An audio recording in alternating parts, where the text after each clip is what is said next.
O misterioso manuscrito conhecido como Voynich. Existem já muitos vídeos na internet falando sobre o tal livro, mas até hoje ninguém conseguiu explicar o conteúdo, já que ninguém sabe qual é o idioma. Também ninguém sabe explicar o certo significado das estranhas imagens contidas no livro. Sabe-se que ele foi escrito há aproximadamente uns 600 anos atrás. Muitos criptógrafos, amadores e profissionais, incluindo alguns dos maiores decifradores norte-americanos e britânicos, no tempo da Segunda Guerra Mundial, tentaram decifrar uma única palavra e não conseguiram. Todos eles falharam. A teoria hoje mais aceita é de que o manuscrito tenha sido criado como arte, no século XXI, como uma fraude, ou seja, o fraudador teria sido o mago, astrólogo e falsário inglês Edward Keeley, com a ajuda do filósofo John Dee, para enganar Rodolfo II da Germânia, do Sacro Império Romano Germânico. O teste do carbono 14 feito pela Universidade do Arizona afirma que o pergaminho é do início do século XV. A tinta é da mesma época, porém as cores dos desenhos são ainda mais antigas. O volume escrito em pergaminho de vitelo é relativamente pequeno. Possui 122 folhas e aproximadamente 204 páginas. O livro apresenta várias ilustrações de diversos assuntos. A seção 1, que vai da folha 1 até a 66, foi chamada de Botânica. Contém 113 desenhos de plantas desconhecidas. A seção 2, que vai da folha 67 a 73, foi chamada de Astronômica ou Astrológica. Apresenta 25 diagramas que parecem se referir às estrelas. Aí podem ser identificados alguns signos zodiacais. Neste caso, ainda fica difícil haver certeza acerca do que trata realmente a seção. A seção 3, que vai da folha 75 a 86, ficou conhecida como seção biológica, denominação que se deve exclusivamente à presença de muitas figuras femininas, frequentemente imersa até os joelhos em estranhos vasos comunicantes, contendo um fluido escuro. Logo após essa seção, vem uma mesma folha repetida 6 vezes, apresentando 9 medalhões, com imagens de estrelas ou figuras parecidas com células. Também tem imagens de pétalas e feixes de tubos. Aí vem a seção 4, que vai da folha 87 a 102. Ficou conhecida como farmacológica e medicinal, por meio de imagens de ampolas e frascos de forma semelhante às do recipiente das farmácias antigas. Nessa seção, há ainda desenhos de pequenas plantas e raízes, possivelmente ervas medicinais.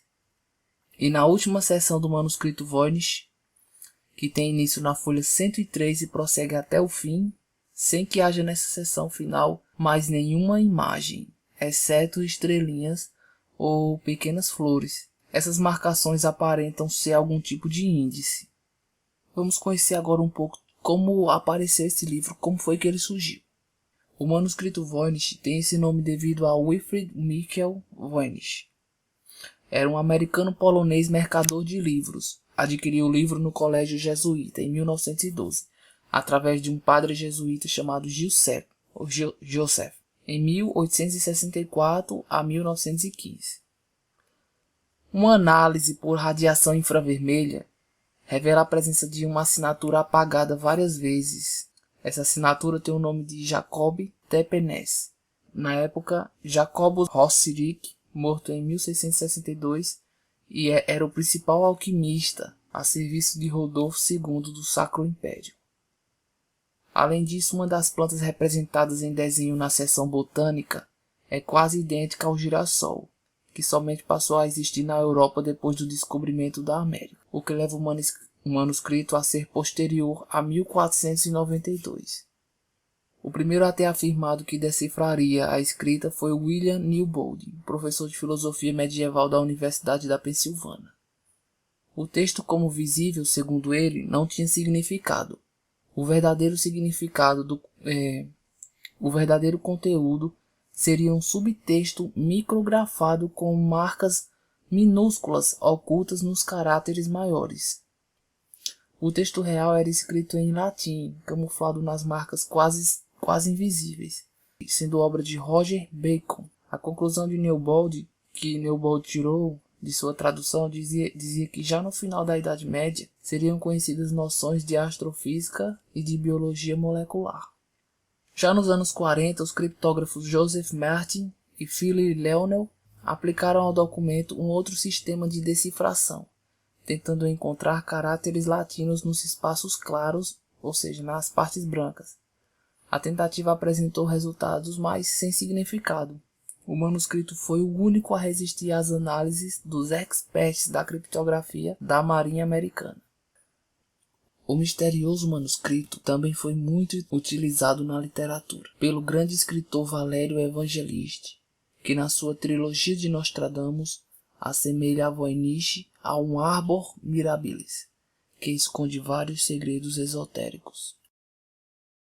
No romance de terror Codex, de Roberto Salvidio, de 2008, nota-se uma tentativa de decifração do manuscrito Voynich.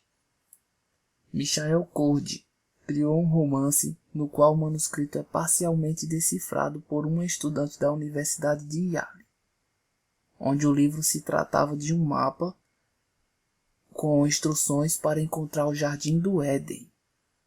O manuscrito Voynich é descrito no livro A História Está Errada, de Erich von Däniken, autor de Eram os Deuses Astronautas?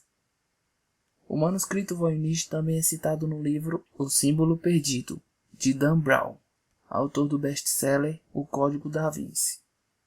Pesquisas e histórias mais antigas a esse estudo levaram a atribuir a John Dee e Edward Kelly o texto. Dee era um estudioso do período elizabetano e teria introduzido o notório falsário Kelly na corte de Rodolfo II, do Sacro Império Romano, por volta de 1580.